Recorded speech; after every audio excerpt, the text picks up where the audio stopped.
Welcome to the Ex Good Girl podcast, the place where people pleasers, perfectionists, and overgivers come to unlearn the good girl rules that you thought were making you good, but now you can see are actually just keeping you small.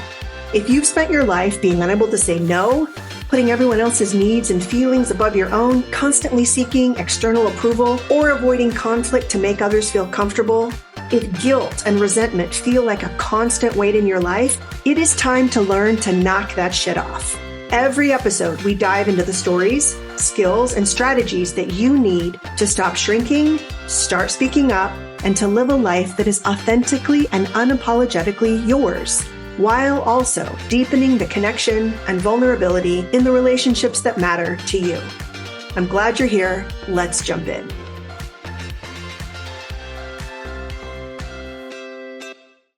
I was sitting in a training, I really, at this point, can't even remember where, I know it was about relationships, when the presenter shared a piece of research from psychologist Carol Gilligan from her book, In a Different Voice, that was published now, I think over like 50 years ago, that just, when she said this, it landed, because it was one of those moments when something really simple kind of takes a piece of your experience and puts it into words.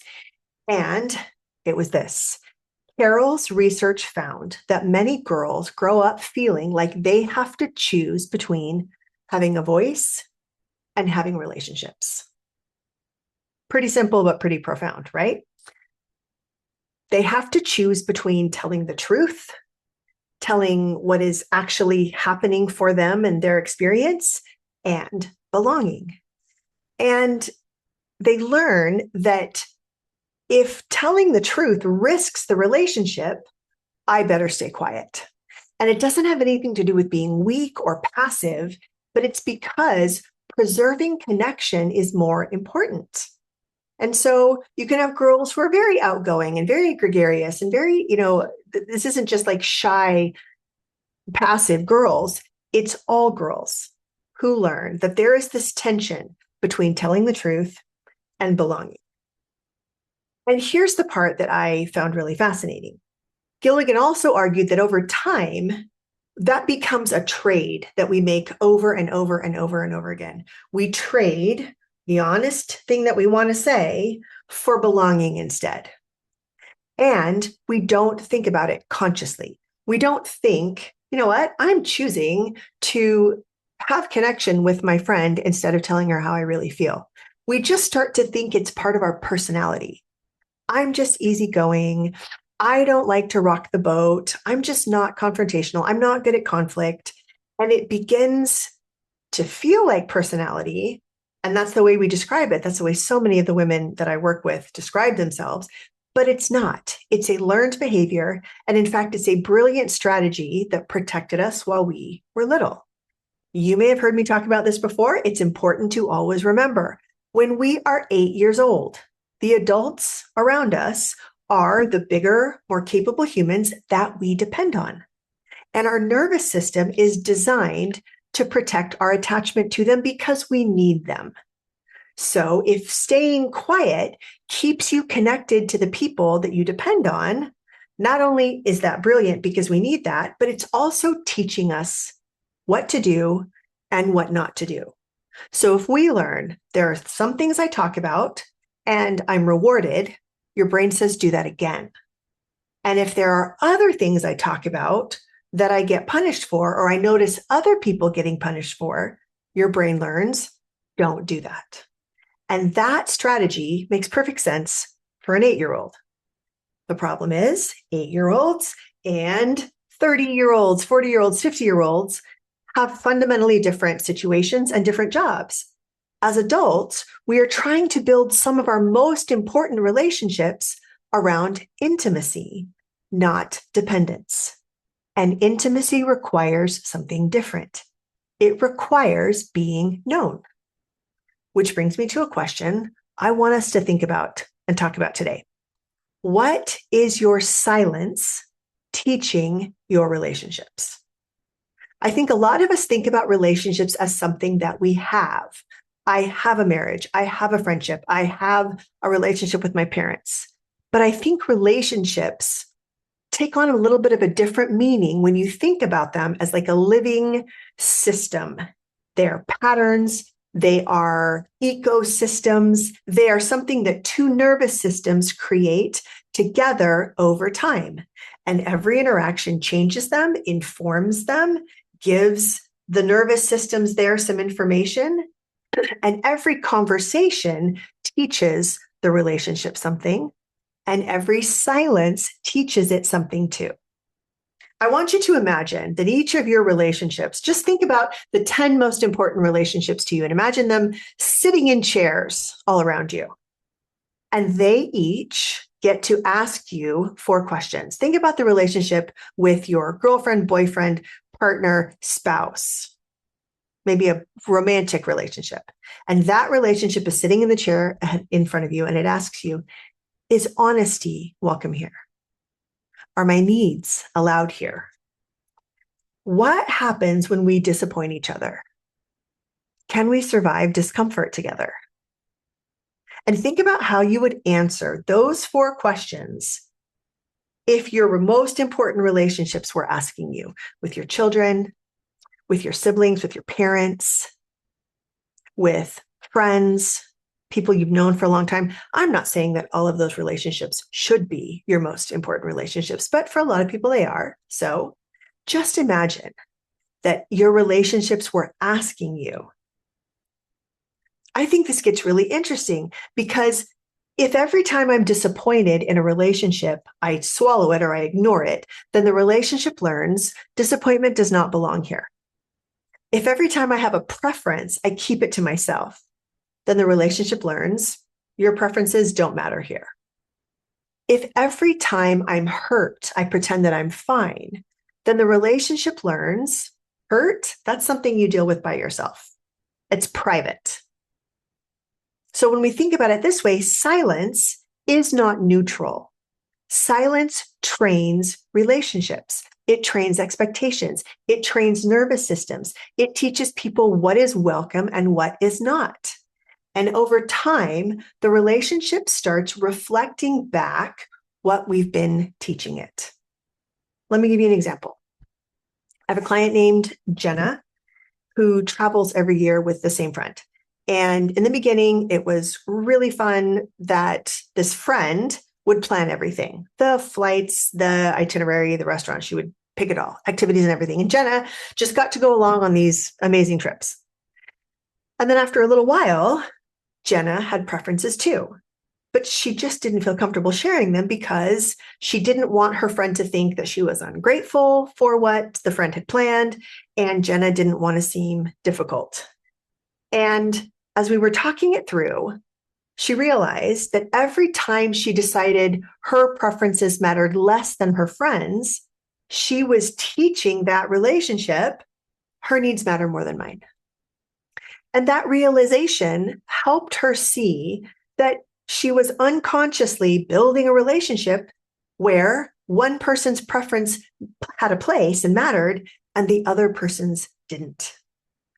So she wanted to change that. She spoke up, they talked, they planned the next trip together, and the friendship didn't actually get weaker, it just got more honest.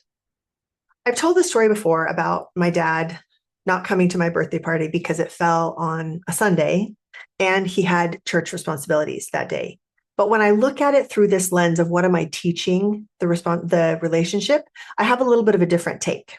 So background, my birthday fell on a Sunday. He is a very devout member of the Mormon Church, which I love that for him. I love that he's able to have something that really fulfills him. He had some church responsibilities that he had scheduled to take place on the same day as my birthday. And when I brought it to his attention and asked if he was going to come, he said he couldn't because he had these responsibilities. And what I had taught our relationship in the past was I take care of Dad's discomfort by not making a big deal of it.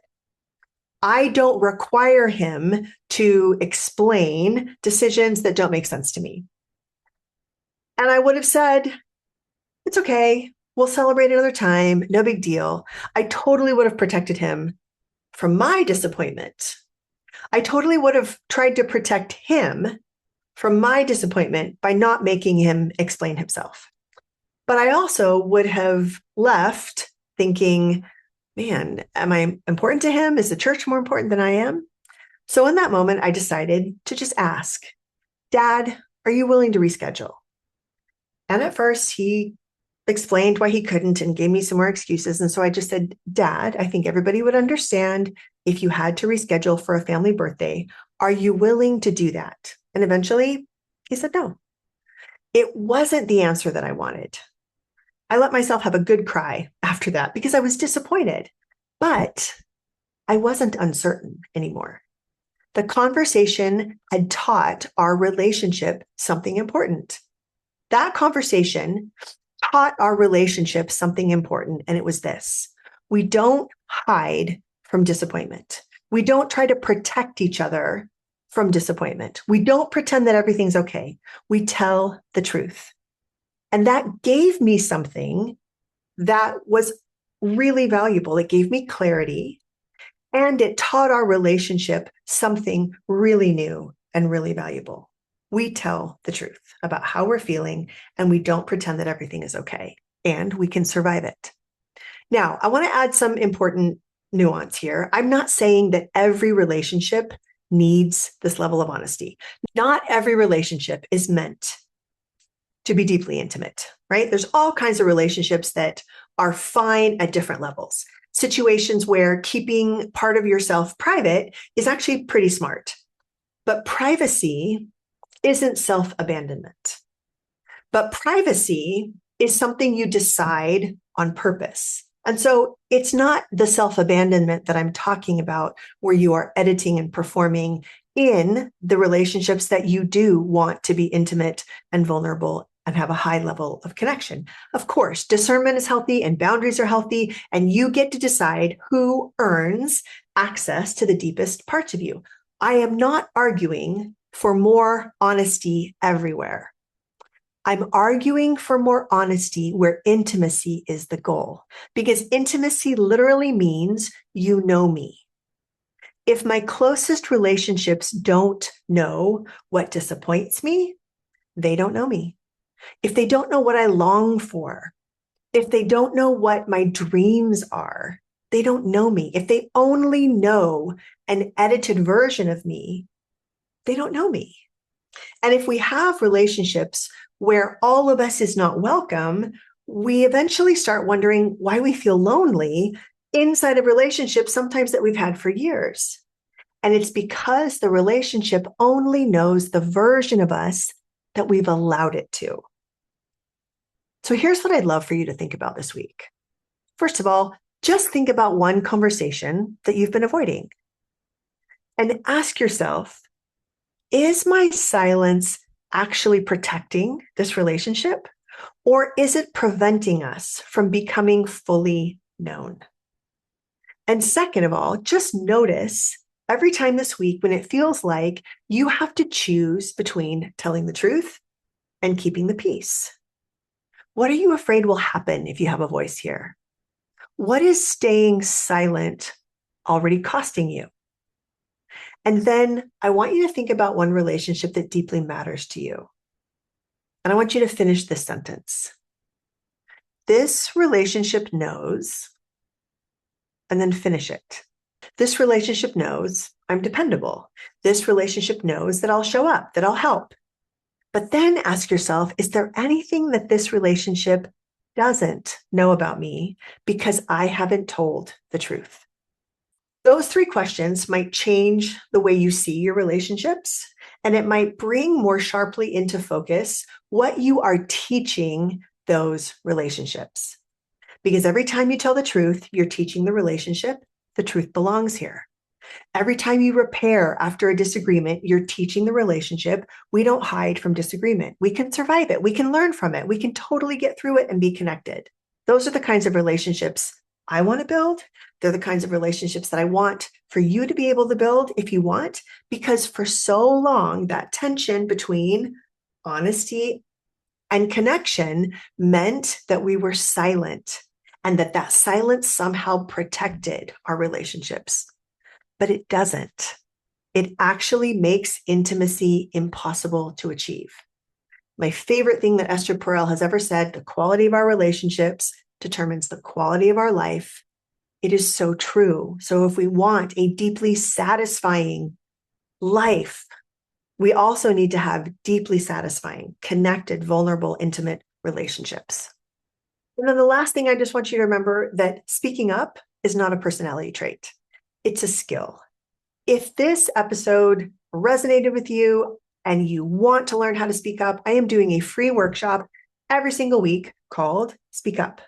It's where I teach the first 3 things that have to be in place before you can speak without having to wait until the resentment is unbearable or the relationship feels like it's hanging by a thread. Because again, remember, speaking up isn't just something you're born with. It is a skill. You can learn it.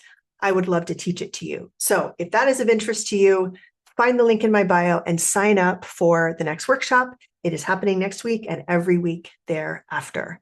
Thanks for listening. See you next week. If this podcast has been useful to you, a 5-star rating wherever you listen means more than you know. And if you're ready to do this work for real, I want you to head over to sarahfisk.coach. You can sign up for my emails, download my free guide to having difficult conversations, or even book a call with me. You and me on Zoom talking about your specific situation so that you can see exactly how this work applies to your life and how I could help. I also want you to know that my group coaching program has a new name. It used to be called Stop People Pleasing, and it's now called Connected. Because stopping something is really only half the work. The other half is creating something. Self-trust, relationships that are deeply satisfying, and a life that is authentically, unmistakably yours. If that sounds like what you're after, come find me at sarahfisk.coach.